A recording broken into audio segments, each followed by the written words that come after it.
안녕하세요. 스카이 원장입니다. 안면 윤곽 하지 마세요.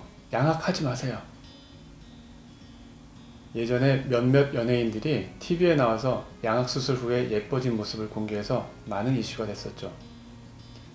네, 물론 양악 수술이 꼭 필요한 사람들은 하는 게 맞습니다. 예를 들면 부종교합이 너무 심해서 제대로 씹지 못한다거나 안면 비대칭이 심하거나 얼굴이 너무 길거나 짧아서 일상생활하기 불편할 정도라면 양악 수술을 해야 되겠죠. 물론 여기서 심하다는 것은 거의 장애에 가까울 정도로 심한 경우를 얘기하는 것이지, 광대가 좀 돌출됐다거나 사각턱이 좀 발달된 정도를 얘기하는 것은 아닙니다. 양악 수술 같은 안면 윤곽 수술은 정말 위험한 수술입니다. 진짜 목숨 걸고 해야 하는 수술입니다. 실제 매년 양악 수술로 인한 심각한 후유증이 보도되고 심지어는 사망사고도 심심치 않게 들립니다. 물론 킥광대, 귀뒤 사각턱 수술 등 안면 윤곽술의 위험성을 많이 배제시키고 최소 범위 수술로 안정성과 효과의 두 마리 토끼를 잡는 수술들도 많이 시행되고 있습니다. 자, 그러면 안면 윤곽 수술은 왜 이렇게 위험한 걸까요? 먼저 안면 윤곽 수술을 하기 위해서는 반드시 전신 마취를 해야 합니다.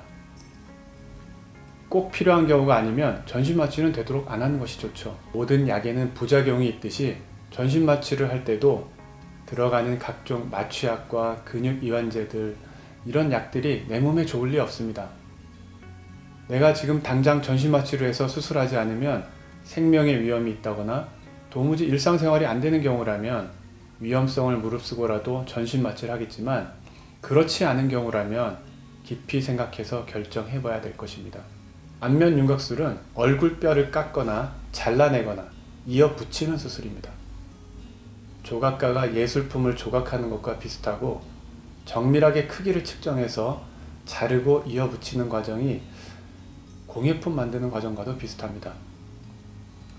그러나 안면 윤곽술이 어려운 이유는 이 모든 과정이 얼굴 속에서 이루어진다는 것입니다. 조각품을 조각하거나 공예품을 만드는 것은 대상물을 완전히 노출시킨 상태에서 진행되죠. 하지만 사람의 얼굴뼈는 얼굴 피부와 근육 속에 들어있잖아요. 얼굴 겉표면을 벗겨내고 수술할 수가 없으니 얼굴 속으로 들어가서 조각을 하게 됩니다. 대부분이 좁은 구강을 통해서, 즉 입을 벌리고 그 입을 통해서 진행되죠. 따라서 수술 시야가 매우 좁고 여러 가지 수술 기구를 아주 잘 다뤄야 하고, 그 매우 좁은 시야에서 원하는 만큼 자르고 이어 붙인다는 것이 아주 어렵습니다. 개인적으로 안면 윤곽술을 잘 하시는 원장님들 정말 존경합니다. 더구나 얼굴뼈에는 얼굴을 움직이고 감각을 담당하는 혈관과 신경들이 매우 복잡하게 지나가고 있는데요.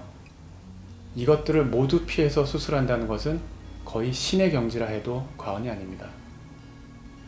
또한 수술이 시작되면 피가 나기 시작하고 환자의 얼굴은 붓기 시작하죠. 이것이 가뜩이나 어려운 수술을 더욱 어렵게 만듭니다. 환자는 전신 마취되어 있고 환자의 생명도 책임을 지면서 어려운 수술까지 해내야 하는 것이죠. 이렇게 어려운 수술이다 보니 잘 되는 경우도 있겠지만 잘 안 되는 경우도 있겠죠. 인터넷에 안면 윤곽 부작용에 대해서 검색해보면 많은 후기가 있으며, 수술에 실패해서 후회해봐도 이미 시간을 돌릴 수는 없습니다. 자, 그럼 어떻게 하란 말이냐? 먼저 안면 윤곽술을 쉽게 결정하지 말고 꼼꼼히 많은 시간을 투자해서 알아보시죠. 그리고 정말 내가 그 수술이 필요한지 시간을 가지고 천천히 결정하세요.